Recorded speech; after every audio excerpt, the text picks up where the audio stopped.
Hello, everyone. I'm Christian Roberts. I'm here with my fabulous friend and co host, Quo Johnson and we are back for another episode of Taking the Stage with Christian. and Quo. I ask that you join us in our land and people acknowledgement, which is how we begin every single show. We do this not to place blame, but to talk about the things that we've inherited. We do this because truth telling is so important in the ways in which we can go about making real, authentic connections so that we can heal the harm and create a world we have yet to truly see. So I take this time right here, right now, in this space to acknowledge that we in Dallas are on stolen land. We are on the land of the Caddo, of the Wichita, and of the Comanche sovereign nations. Nations that cultivated this land since time immemorial. Nations that created stories that fought, that lived, that continue to live off the land and to take care of the land. Nations that also faced horrible conditions, that faced genocide, that faced policy that allowed for their forceful removal by any means necessary. I would also like to take the time to uplift and acknowledge that we are on stolen land built by stolen labor. Individuals were stolen from their homes and brought here and forced into labor. And through that free and enforced labor, we have what we now enjoy as Dallas. Dallas is not alone in this. The entire nation benefits from stolen land and stolen labor. And as a descendant of one of those stolen individuals, of several of those stolen individuals, I take this time to uplift our communities, to uplift the beautiful voices, the stories that have yet to be told, and the ways in which we can all come together to tell those stories in a way that is more authentic, that is ever more beautiful, and that allows us to move forward together. So, with this, I thank you for joining me for this land and people acknowledgement. And we thank you for tuning in once again. We want to give a shout out, of course, to the Dallas Opera staff for their continued support, and of course, the TDO Network team. We also want to say a shout out, as we normally do, to our brother and friend, David Lomeli. Hey, David, every And time. so, and just week after week, your continued support is just fantastic. So let's hop into it because we have a guest today.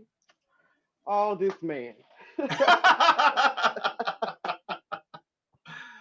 We are here today with Eric McKeever. Eric, would you tell us a little bit about yourself? Yes, I'm originally from Columbus, Ohio, the middle of the Midwest, well, kind of East Midwest. And now I reside on Long Island in New York, and I have learned to say it like that. Yes, it took me a long time. They knew I wasn't from here. Um, and I identify myself as an opera singer, creator, a content creator, a writer, and an arts educator. So Mhm. that's all four of those things. And I'm. It took this time of isolation to kind of really be able to say those things with pride, Absolutely. and I'm grateful for it. So, and thank you for having me. I'm really excited. I felt that part. Yes, yes, sir. Yeah. Yes, sir. Um, so let's just hop into it real quick because I also want to acknowledge before we dive into everything, I want to talk about um, a sort of, I don't want to say movement, but it it kind of is that you started an organization that you has started, Black Men in Opera. We're gonna get into that a little bit later, but I just want everybody know that this is the man that is behind that wonderful Instagram page that you see, and all of those things. So, and we're gonna talk about why and where the idea spawned from a little later on. But I wanted to say that up front. But we're gonna talk about Eric first. Okay, Yes. we're gonna get all in his business. Fantastic. So here's the thing. You said you identify as an arts educator, you identify as a singer, as a content creator. And so, of course, at that opera singer part, we see there's baritone, on your title that we can see here. If you can't tell, I'm a contralto. So, Yes. you know, You probably can sing lower than I can. I don't know. I don't know. It Do might it. be true. I Do have it. no idea. um, but no, there are tenor friends of mine. We used to laugh about our speaking voices next to each other. So, and we still do. But I kind of want to get into how you got into opera. Like, what was your Mhm. earliest memory of opera? you know, I like probably so many Black singers, my first vivid, real memory was watching a commercial for the United Negro College Fund and Leontine Price singing, and being like, "Oh, who is this African princess, and why is she singing for our country?" Like I was so convinced she was like Not from here. not from the United States because she Hmm. had such elegance and she was so regal, and she made this sound that I had just never heard, or I didn't know how to identify it. I knew it was extraordinary, but I didn't know what it really was. So that was my first sort of like, this is an operatic sound. And then I had my grandmother was a church singer and had this amazing soprano voice that you could hear over everybody. And as a little kid, it was really embarrassing because you're like, Grandma, why are you so loud? and and now I think back and wish that I had recordings of that because it was Mm. soar over everyone else, Yeah. and so I didn't know the word opera, but I knew that I was really attracted to this full throated sound that people could make. But it wasn't until college that I actually saw an opera. It was Salome by Richard Strauss. Hmm. And it was I went to an undergraduate. My undergraduate was a small Lutheran school named Capital University, and because it was a conservatory, and because they really wanted to make you a well-rounded musician, you had to go and watch all the different arts organizations in town. And we went to the opera, and I saw this piece. And while a lot of my the students that were there with me were sort of like, I was like, how do Hmm. they do that and listen to that orchestra, and wow, this is a biblical story but not told in a biblical way. And I was sort of fascinated with like, earlier we were talking, and Kristian said that opera is trash. And that was what I was thinking, was like, woo, this is not mm-mm. But it was so riveting, and I was kind of fascinated with how that what this art form was and how people made those sounds. And so that's how I got really hooked into it. That's so beautiful on so many levels, even as you beginning and just kind of unpacking where when you saw Miss Price, when you saw Leontine Price, you thought she was from somewhere else, Yes. Hmm. right? That was not the reflection or the Right. reflection you were used to seeing of yourself and of your community. She had to be from Absolutely. somewhere else. Right. But and that's the truth, but also being able to see the ways in which you start to connect, like, oh, Hmm. okay, this is possible for me, and Hmm. then for that to be reiterated in the experiences that you had and seeing it live and then dealing with it live and then feeling it live and Yeah. going from there into, oh, this is something that I can do, this is something I need to do despite Right. everything else that's going on around me, this is what I am drawn to without even understanding, without any Yeah. expert coming in and saying, well, technically if you do it this way, and if Right. that's my Yep. expert way. Yep. But without this education, or without the assumption that you need to be educated in order to appreciate and understand and embrace and embody this art Absolutely. form, that resonated with me so much. And that one, Same. you saw her and it was because of the ways in which we've been conditioned and the ways that we as Hmm. Black people are are presented in the United States. You thought she was from somewhere else. Like, Yes. we Hmm. don't see Yes. princesses, this is, who is Right. she? That's who. But That's for that volume. to, yeah, for that to lead into she's making this beautiful sound. I can't identify it, but man, I'm hooked, right? So Yeah. thank you for sharing that with us. Thank you. Well, and I will say this. Let me clarify the opera is trash because I know people gonna Right. write and say I knew something you to were me Yeah. and gonna do like, why that. are you in Sorry. opera? So Yeah, let I'm me gonna be get very you in clear. trouble. What I mean is that people put opera on this pedestal and they're like, oh, grand high art, and I'm going, it's just like any other art. It's a type of art, and as a Mm, matter of fact, if you think about it, there are characters in opera that are trash. yes. They're terrible Yes. people. Okay, Yes. Pinkerton did not do well in Madame Butterfly. Okay, Don Jose, why would you kill someone because they didn't Yeah. share your affections? It's Yeah. those kind of things, and I also bring it back to where do you think soap operas came from? Right. Those intricate storylines, those crazy outlandish storylines, Right. all of the uncouth. things like adultery and Yes. fornication and all these Right. things. Opera has those same storylines. We just seem to think that for some reason, it's gotten put on this pedestal, and I'm like, Hmm. no. If we would bring it down to something like that and say, look, it's a type of storytelling, it's a type of Absolutely. art, and it may be it may be a European art form, but that doesn't make it higher or better or greater than anything else. What it makes it is an art form that is capable of such great drama and storytelling. Right. And the thing is, we get to do it all at one time. It's not just Right. visual arts, it's not just music, it's not just the drama, it's not just any of that. We get to put them all together in one spot and scream away. And it is such a beautiful thing to do. But we have to admit that some of those It's trash. storylines, That's okay, trash.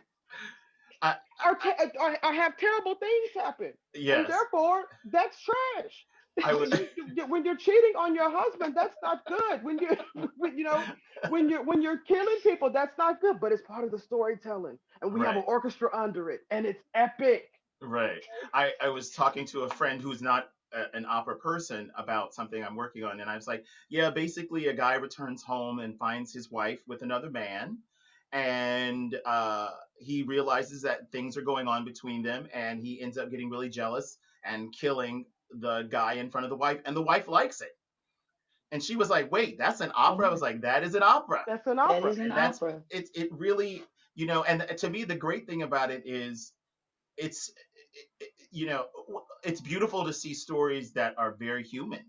It's Yes. beautiful Yes, to see stories where people make terrible choices yes, and hopefully you get to experience it and say, wow, I'm glad I don't respond that way, or wow, that Hmm. was visceral and exciting, but I kind of get to live it but not live it in real life. So yes. Well, And no, and that's even why I tell people, I said those trash moments. You're sitting in the chair going, boy, I should never do that. You know what yeah, I mean? Like you're sitting in the chair, like, oh, that was wrong. I mean, did he really say that? yeah, You really are. You really are. You're like, no, and that's what the arts are for. That's part of what the arts are for. It's not just for entertainment and enjoyment. It's also to a reflection of ourselves and our yes. society and our rules and what we do and what we're not supposed to do, and all of Mhm. those things come up in this story type of storytelling that we do. It's great. Right. but I also think it's beautiful that we can extend that into not just trash, right? Opera is trash, but opera does not have to be trash, right? Right. That Right. makes it. No, We no, don't no. have There's to a treat fine line. people I'm like hoping people trash. understand my Right. meaning Right, right. when We I don't say have that, to. We okay? don't Because I'm have to like, Yes. Lord, treat I'm gonna mess people. around and never get hired to do anything ever again. Yeah. No, it's not that. What I'm saying is there are moments and No, no. characters and stuff, and we should not act like, oh, this is just better than anybody. I'm like, this man Yes. married somebody in Japan, Mm. left her with a child, and then sailed back to the United States and got married and came back and said, I want my kid. I'm married to somebody else. Here's my wife. Yes. Here's my wife. Yes. Yeah. Is that Terrible. And not a terrible thing to do? Is that not a trash thing to do? and so in But that this, it's music the is similar. good. It's the similarities to trash TV, right? What we would call trash Yes. Yes. TV.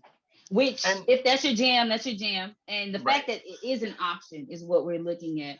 And the Yes. fact that with opera, you don't have to treat people like trash in order No. to be able to put on these beautiful stories.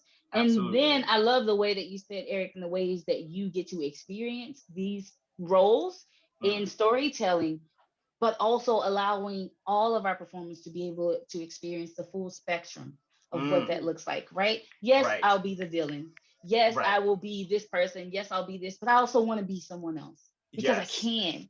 Because Right. as a human experience, and we all experience the full scope of the human experience, to be able to do so and not to be limited or to be boxed in or for the assumptions to come into place. You spoke about yourself and your colleague before we started the episode, and there is no reason why, right, with the exception of Mhm. specific characters who are very specific to a culture or very specific to the ways in which those experiences are for that culture. Yes, we want to be responsible, and we want to be responsible storytellers, and we want to honor the lived experiences of ourselves and of others, but everybody else is up for Right. grabs. yes. It's not Well, even Right. it's a fantasy. I think you just made a wonderful point of why. I mean, opera, like we all know that there are thousands of operatic stories, and and they come from a variety of cultures and ideas and storytellers, and I think it's always much better. It's done in a much better way when people who are connected to those stories are in the space to help not just perform them, but conduct them, Come create on. them, direct them. I had a wonderful experience at Opera Columbus where we did a production of Madama Butterfly, which you know is a problematic story, but the director, a female director, directed it from a very specific female point of view. That when Chocho-san kills herself, it's not because of grief out of for him; it's because she was dishonored, and and in her culture this was what you would do. So regardless of whether or not you agree with her taking her own life, she wasn't doing it because of Pinkerton. She was doing it because she had been dishonored, and this was what culturally would have been appropriate for her to do. And that changed not Mm-hmm. only how the audience experienced it, but how the soprano, who was Asian, experienced it, because she had never been given that much power Mm, as the title character. She Mm-hmm. was never allowed that arc of becoming the girl who gets married to becoming a very powerful woman that makes a strong decision based on her own cultural Mm-hmm. ideology. And so it changed how I viewed the show. It changed how I viewed it. And yes, Pinkerton is still terrible, but yeah. you know, But it gave me a different. I wanted to experience the show again with that point of view because it made Butterfly much richer and deeper and more interesting. And but that was because the director had really done her homework on how to tell this story that empowered this particular character. Because as we all know, a lot of the female characters Yeah. in opera and the male characters are problematic. They're yeah, problematic. Yeah. So anyway. yeah, beautiful. No, that's no Absolutely. that and I'm with that, and it's something that we talk about on this show. You know, we had Phil Chan on, Mm, talking about this subject. You know, and what to do in the situation when there are pieces that were okay for when they were written, but now they present in a time where we're like, yeah. that storyline, we might Right. need to do something with that, and that's when On you bring somebody in yeah, to who knows what they're doing essentially, to contend with that kind of piece. yeah, and the beautiful ways that we now have access to others. Yes. Yes. In the ways in which we understand that when these pieces were created, what we call canon, which could literally come from like this portion, this Right. portion, Yes. a little romantic here, right? This portion. And the pieces that we consider canon all came from similar voices, similar perspectives, similar lived Right. experiences compared to the entire world and compared to the vast amount of ways in which we have access to others now, currently. Right. So even then, that was their version of what your life was like or what someone else's life was Right. like. This was very much a secondary, sometimes tertiary perspective of what is Yes. going on. I love the ways in which, one, when we admit that we're in the creative industry and that we should be empowered and we should be emboldened by our creativity, we have the opportunity to go in and fill in the rest of the narrative. Yes, Yes. Puccini told this story from his perspective. What did he Mm-hmm. know, right? Right. Hmm. Let's talk to those who actually live those experiences, or let's talk to those who are closer to those experiences that Puccini was attempting, or that Puccini for himself felt, and not just Puccini, but this is our example, Yeah. that he wanted to convey. We see that Mm-hmm. perspective from his experiences. It's all centered around Pinkerton, even though. So, what does it look like for life choices not to be made based on the sorrow or the oppression of those who themselves got to have stuff they need to work out? Pinkerton needs to work stuff out on his own. Yes. He got to go to God. He got to go to Jesus, right? Yeah. Like, Good And he luck, might want Kate. to take Good Kate luck. with him. Kate Good right. Pinkerton luck, needs to be Kate. up in the There office are with things him that because he himself will have to work out and just own as an individual. But how do we focus Right.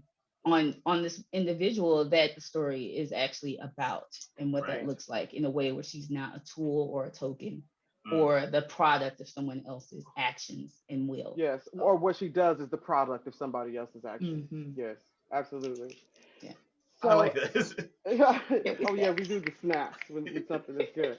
Um, So I guess you already kind of touched on this, but um, we talked about seeing the fabulous Leontine Price on a commercial, and sort of your journey into this. Um, let's talk a little bit about let's tie, because I'm going to tie this in into the next part of this is your opera journey, Mhm. um, and how that looks for you, just as you said, as a singer, as an arts educator, as a content creator. What has that journey been like up until the pandemic, and how has it changed during the pandemic, if at all? So I will make this as brief as possible because I'm not a young singer, whatever that term means. But so I didn't really come into my own until I was in my early 30s, and I was struggling with, I was doing a lot of regional young artist programs because that's kind of what the work I was getting. And then I took about 6 or 7 years off and worked on the administrative side of opera. And then I got back into it in my late 30s, after the 2008 sort of financial crash, because I was like, oh, there's no stability in the world at all. I might as well go and be an artist. Um, so I got back into it, and I had to start from ground zero. And I worked really hard, and I sang for every little company that would hear me. I eventually secured management, and now sing a lot with regional companies. And things were going really well. And then, the pandemic hit, and all of those contracts, and I had a lot of free time on my hands. And so, um, and about a year before that, I had come across Black Women in Opera, the Instagram page Black Women in Opera, and I was like, wow, this is amazing. And then I immediately started searching for like the equivalent Black Men in Opera, and there wasn't one. And then I thought, well, somebody needs to create that. And then I kind of walked away. And then you know how God speaks to us. Yes, he Eric, does. you're supposed to do that. And I was like, what?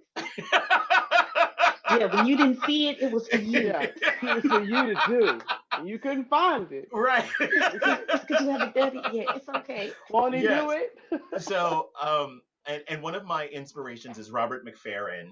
Mm, I loved his voice. I loved that I loved his artistry, but it was also you had to really dig to find out information about him. And he was the first African American male to sing a leading role at the Met. And yet yep. I didn't really know that. I didn't know a lot about that. And I kept thinking, wow, what kind of Black men don't get elevated in the same way in this field that my lovely Black women are. And we have a lovely lineage of Black women from the past and today that are gracing the covers of magazines, and we know their stories and we have their recordings. But it's a lot more difficult to find Black men that are um, getting the same celebration. So Mm-hmm. that was Mm-hmm. the impetus. I said I need to look out, and first of all, look to people that I knew, and what they're doing, and celebrate them. Look to people that I don't know but I know are out there making amazing careers. I want to throw out some names of people that I love. I love Kenneth Overton. I love Morris Robinson. I love Lawrence Brown Lee. I'm going to forget somebody. Mark Doss, who Okay. when I was a young singer, I had an opportunity to sing a small role when he was singing a principal role, and I was like, Yeah. another amazing person that I was a compromario role on stage with, Mark Rucker, who Yep. Mm-hmm. is like, Yes. I, and and Yes. and Yes. and and I kept feeling like these gentlemen need to be honored. And the beautiful thing that happened out of that was people started following very quickly, and people started suggesting people, and then I started discovering younger singers that are contemporaries, or that are in young artists. And so it in addition to celebrating people that I knew, I was being introduced to people I didn't know, and I was getting introduced to organizations that were also amplifying Black artists. And so in a short amount of time, we've been able to highlight phenomenal Black artists, Black men, male artists, but also highlight events that are happening, like, the Met Guild doing um, a program on the enduring legacy of Black opera singers. Your program, which I was so excited to find, the artists that are doing talk shows like Lawrence and Kiki Conversations. Like it Karen was Slack. Karen Slack. Yes, I know her name. I totally blanked. No, we love Karen. No worries. Yes. And like my friend Adrian Danrich is doing a program, and so I wanted to incorporate that. Even though we're talking about Black men, it's really become much more. It's become a space to amplify Black artistry and Black excellence.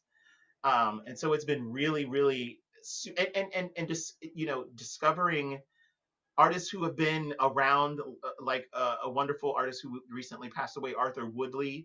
who was an Yes. exceptional singing Yes. artist, and Yes.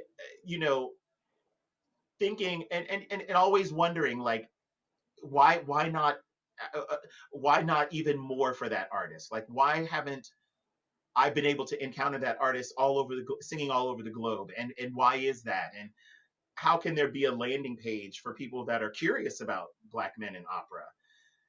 Like, it serves many functions, but really it's a way to celebrate voices that I didn't think were getting an opportunity to be celebrated. Ooh. No, it's amazing to me because we go to that part of going to look for something and then going, well, I can't find it, Right. and then going, oh, Oh, I'm supposed to do this. Oh, that's okay, I hear you, Lord. All right, but the things that have come out of it has spoken volumes. Mhm. Because even for us, just doing this show and the people we've been able to meet and encounter, including yourself, just like I don't know if we would have ever been in a room together because we never agreed. see each other. Like we can be all over the place, and just to see to the digging up of Hmm. so many things. And we always talk about and something that struck me about what you said about Robert McFerrin. Um, it's we talk a lot on this show about being deliberately left out of the narrative, Hmm. particularly in this country, and how Hmm. right now there's an unearthing of so many things, and not Right. just among Black people. This is countrywide, worldwide. Hmm. People Mhm. are looking, and they're like, oh, wait a minute, so and so did this. I didn't even know that. Like, they're finding Right. out so many things that were left out of the narrative, and that's the reason why on this show we say question the narrative, question what you've been told, and then go dig and then or what see what you've been told and go dig a little bit deeper because there Yeah. is more to it, than that. So Right. I really appreciate you saying that you went to go look for these things and they didn't exist, so you decided to make it exist, And and started to do the work, and and and that it's expanded. That's such a blessing, and for every artist that I've had the opportunity to highlight, there are hundreds, thousands Yes. more Thank you. that aren't that I don't I haven't gotten to their stories yet. The one thing is, this could be a full-time job. I mean, Yeah. like, it could be like researching and posting every day. So if anyone wants to pay for that, I'd love to do it. Um, He said, if anybody, so that y'all can hear. Like, yes, yes, Yes. because this is a very real and and necessary work. and So I just mean, if we're going to put dreams into the world, like, I really could see this becoming a book, like a book that has this, because I really want, part of this is also like, I'm collecting this information because 20, 30 years from now, we're going to be like, I really think we're starting to see a renaissance of Black men being hired, and to be able to document that is exciting. And so, yes, if there's a publisher that thinks this could be a book, let's talk, because I think it's important. I think it would be an important resource to have, to document this period of upheaval Yes. and rebirth that we're going through. We talked about the pain of that, and also, um, the joys of it. So yeah, yeah, And I'm also looking for, because of the beautiful work that you do, because of the beautiful work that Renee does, Latina Women in Opera, yes, BIPOC Arts, yes, BOA, BAO. We have all these amazing organizations There is no reason for our history of Western music, right? That we have to, we're all in music history, right? That we That have to Norton learn, that we, anthology. and Northern anthologies that we have to read. There is no reason for those things not to be updated at this point. Yeah. the Absolutely. the research has been done, pay people, Paper. and then go through the process of correcting the narratives, because as you Right. said, it could be a full-time job, and that is what happens when we spend centuries only focusing on what happens from one perspective and from one voice. Right. We are behind, not be we have inherited, right? We have inherited the point of being behind in what has truly taken place and what is truly Right. happening. But because of the work that is being done now by those who saw, oh, it's not there, it is not there, as in I have to go and find it, as in it was not given voice, it was not given priority like everything else was.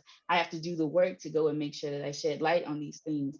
The Right. work has been done now. I can't Yes. find it, is no longer truly an I can't option. find them. I can't Right. find them. I can't find Yes. No anything. longer. Right. And so I'm looking forward, as well as, yes, for this to being a published book and a resource, but for the things that have been unearthed, right? Yes. The things that have not just come to the light, but that have started to thrive, that have started to sprout and branch out and support Yes. and uplift so many other things, also starting to be what we learn just on a regular Yes. basis, right? We can rattle off Bach, States, Beethoven, we can rattle off Wagner, we can rattle off all of these things, and that still is not enough. Right. And we're realizing that now. So I thank you just for it, taking the courage and taking the leap and listening and saying, oh, that was for me. Okay, I'm gonna do Yeah. it. And Yes. and you know what else has been wonderful about it is the community. And we talked a little bit about this before. The idea that if you are a singer of color, you're often in a space by yourself, Yeah. Mhm. or if you aren't in a space by yourself, it's in a production where you know the storytelling may not uplift your who you are as a person. Hmm. And there's not, operas are everything. They're tragedies, dramas, Yeah. comedies. I don't get to be in those spaces with artists of color all the time. And so Hmm. this has been a wonderful community as well, like getting Yes. to commune and talk to other artists and learn about them and watch their journeys and celebrate that. Like that's the other thing I think I've learned from other Black opera singers is yes, we all want to be the best and we all want to be at the top of the field, but in many ways we also want to support each other in making that happen. And and there's been a huge amount of giving back to me. So like what can I give? What can I do? Especially now that we're in a spot where we're not able to physically be together. How can I continue, amplifying Black opera artists, Black male Hmm. opera artists? How can I do that? And so Hmm. you know it's a wonderful it's wonderful, it's reciprocal because I'm putting something out because I know it needs to be out there, but I'm getting so much from it as well. Other people are getting from it and taking, and the other thing that I'm learning is it's not just for me, it's not just mine, it's all of us. And Yes. so being open to people being like, did you know about this? Oh no, I didn't. Let me look into it. It's been amazing. It's been amazing. Yeah. Yeah. You tell no, you can really tell that you're passionate about it, and it drives you, and that's such a beautiful thing to see. And I for one am grateful because um, that education part of me is like, please tell people what's to me. If you do not educate the whole of a person, particularly in their formative years, it's just there's so many things that are left out for them. There's so many things. There's so many worlds that don't get opened up. Right. Hmm. And that's we're not in an age that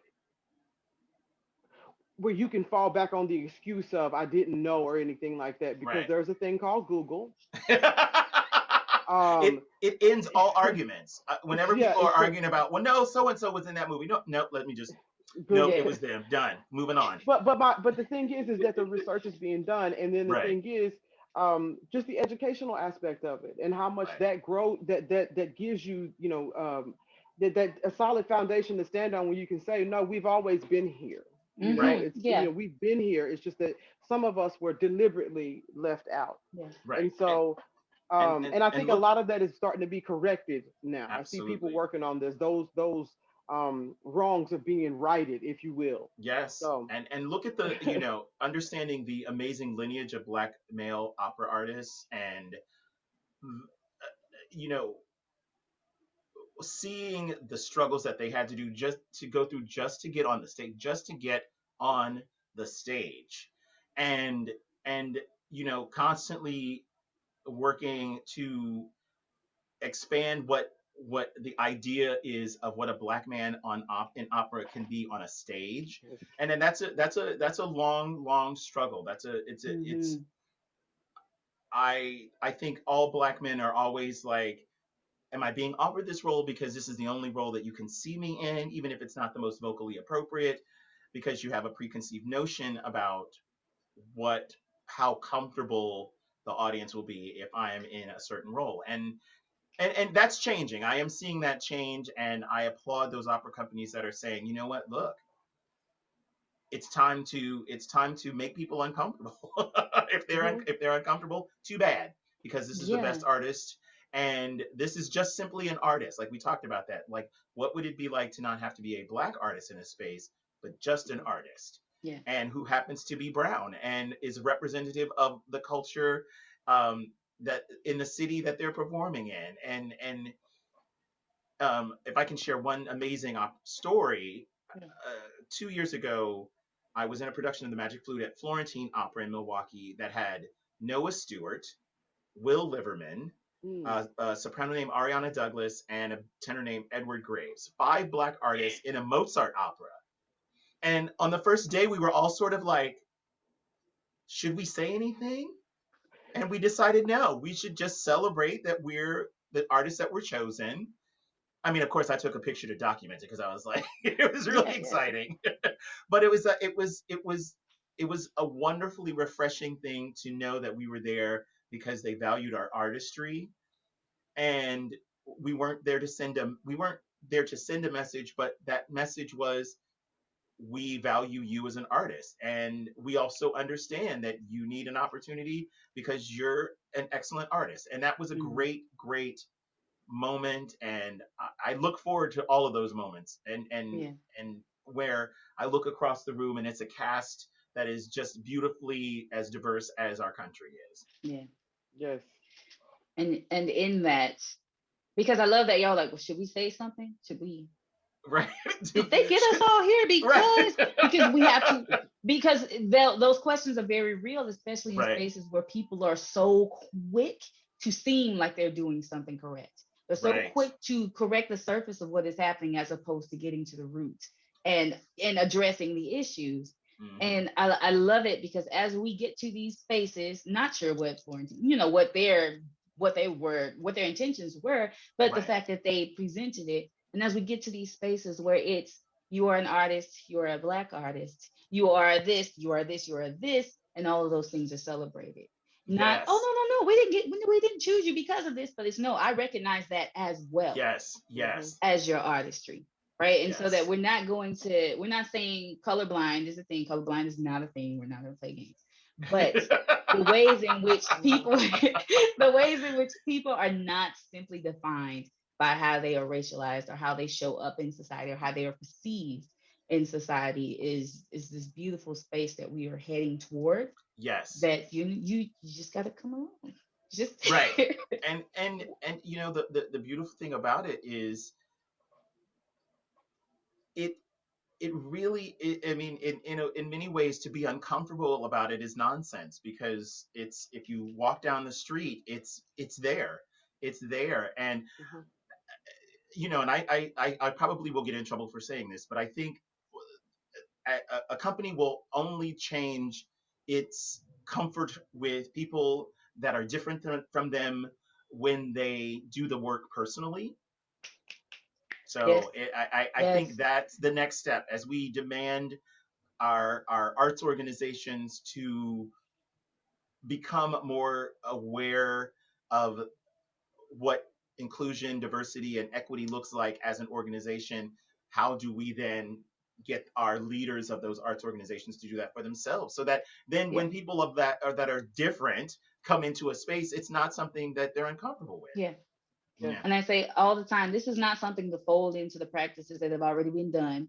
You Right. don't just address these issues when you're at work. This is a societal issue. This is not Yes. just an opera Yes. issue. Opera is not exempt from the issues of society. This is very much internal, personal commitment. You Hmm. might get tired of it, but people are tired of living it. Yeah. So know that For we can all 400 do it years. together, right? It's like, oh, I Right. only have to work on equity when I'm at work. No, because No. it's everywhere. It is everywhere. And it would serve you better. It would serve us all better if Yeah. this was Right. something that we actually truly lived and truly believed, as opposed to, I'm Absolutely. gonna put on my professional hat now. No, Right. no. Yeah. This work has to be done at work, outside of work, when you're Yes. sleeping, you're driving in your car, you're Right. zooming in, you're all of these things in all these places. It Absolutely. shows up. Yeah. That's it. That's it. Okay. Well, we just Well, solved the world. it's true. It's true. And we've said, from the top of this, from the top of us starting this, actually starting this show, even in the pandemic, especially in the pandemic, I said this is a period of self-examination Mm, and self-reflection. mm, Decide who you want to be. Decide who you want your organization to be, because Hmm. organizations are made up of people. So that's what has to happen. It has to start with self. And it's not always fun. I'm I sorry. mean, who really likes looking at their flaws and just, whoo, today I'm going to see how messed up I am. It's Right. not, it's not something that is always comfortable and wonderful, but the benefits Mm, Hmm. that come out of doing so, Yeah. you'll be richer for it. Your organization will be richer for it. It's not saying absolutely. that there's not going to be growing pains. It's not going to say that it's not going to be uncomfortable, but you do have to make a commitment. Hmm. And I don't, again, quote said it can't be checkbox, it can't be Pokemon. Let's just gotta catch them Trying to all, catch them all. Yeah, no. and it has to be a commitment. Right. It can't be writing to the grant, Right. requirements. No, it has to be a commitment, and that takes time. So, I'm glad that this is happening, and I salute you for the work that you were doing, because you know um we've been doing shows on about how to celebrate people and how they should be celebrated, Yeah. and who gets to decide how they should be celebrated, and Right. all Yes. these types of things. So I think, in a lot of ways, you forming Black Men in Opera is you taking it on as a Black man and saying, this is how we should be celebrated, and talking Hmm. to your fellow Black artists, male Yes. artists, and saying, how do we want to be celebrated. And I think this Yes. is this is wonderful, because again, what it does is it does away with the excuses of, I didn't know, Right. we can't find somebody, where do we find these people. And I would say that that kind of stuff is it's spreading across not only the world, not only it's happening in business, it's happening in the arts, which is a business. It's happening everywhere. Okay, Right. and opera shouldn't be exempt, and we're Absolutely. not. So, um I'm glad for this, and I'm glad that this is starting. And I'm personally, I know I'm glad to meet you, because now I got somebody else I have to fly out and see, once we once Yay. we you know once we all are vaccinated and all that kind of Uh. stuff. Yes. Yes, because I will not be No. traveling. No. um Until then. no, Yeah. Right. no. We've got to do a little bit better. I know Texas has done some things, but we're not going to talk about that right now. This is Right. not what the show is about. Um, so, so I guess one of my final questions. What do you hope people gain from Black Men in Opera? What I honestly hope is that the first thing it really is that a lot of the Black men who are in this field, whether you are at the beginning, specifically like younger singers and maybe early entry professionals, that you have a place to go and look at people who are doing it, and it serves as inspiration, because it does Mhm. for me. I look at the careers that are happening, and I'm excited by it. I'm very excited by it, because I feel like it's time. It is time for these incredibly talented men with this beautiful dark skin to be right at the forefront of opera, and the excitement of that to me goes goes really at the heart of valuing Black male bodies. Like that's really what it boils down to. And you know, I have grown a lot in processing what it is to be Black in not only opera but just in the United States over the last couple of years, and really watching how I've tried to navigate that, Hmm. and you know, learning that this I should get to be myself. There's nothing wrong with who I am, no matter Yes. what society tries to lay on us.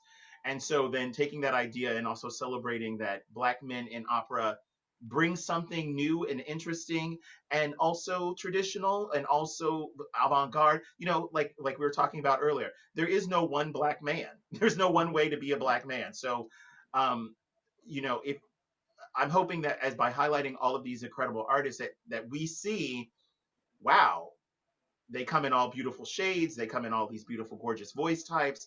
Their careers span everything from singing, you know, only at this house to maybe like John Holiday being on The Voice and killing it and kind of blowing our minds and being like, well, what can't you do?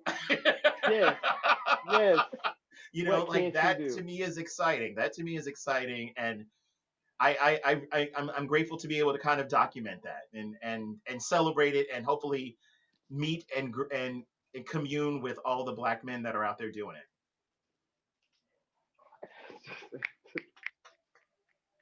So, um, any final messages you want to give to people? Not just about Black men in opera, but about yourself, about opera in general. Um, Um, well, we were talking about this. I think right before you came in, I have a dear friend. Her name is Lori Guth. She is a Reiki master and what's called an urban Zen practitioner. So she works a lot with people processing grief for family members.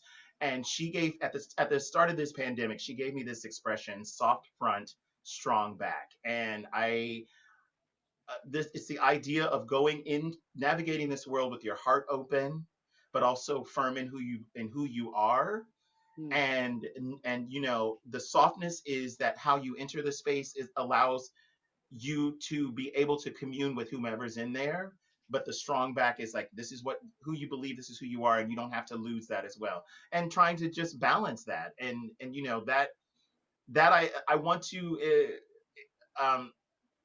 for everyone that is an artist, take that into your next performance. You know, what does that mean to really, you know, the technique is the strength, and your softness, your warmth is your vulnerability. And particularly if you're a male artist, you don't have to just do the baritone claw anymore.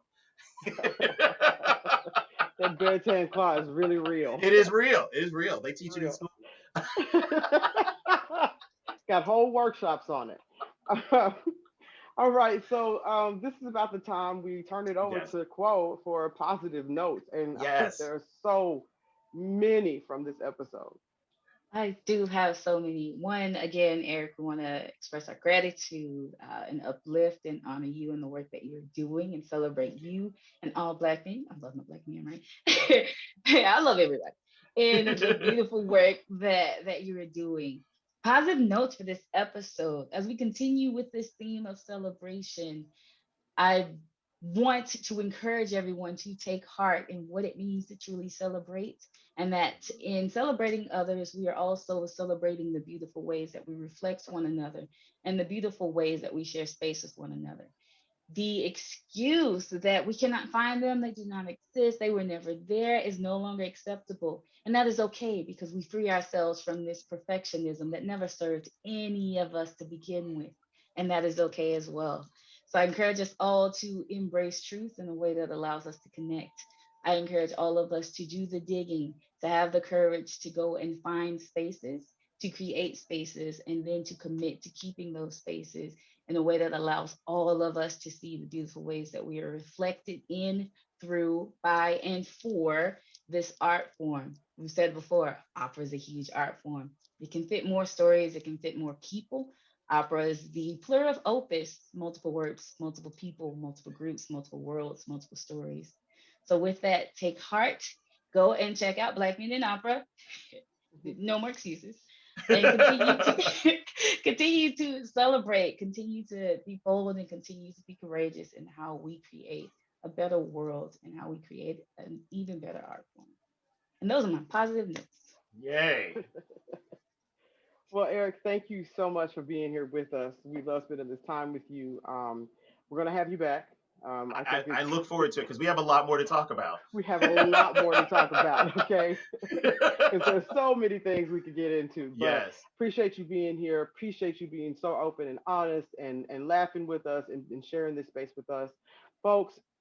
Be creative, be bold, continue to take action, continue to have the conversations, continue to be uncomfortable. I mean, be comfortable being uncomfortable. It's going to happen, but continue to move forward.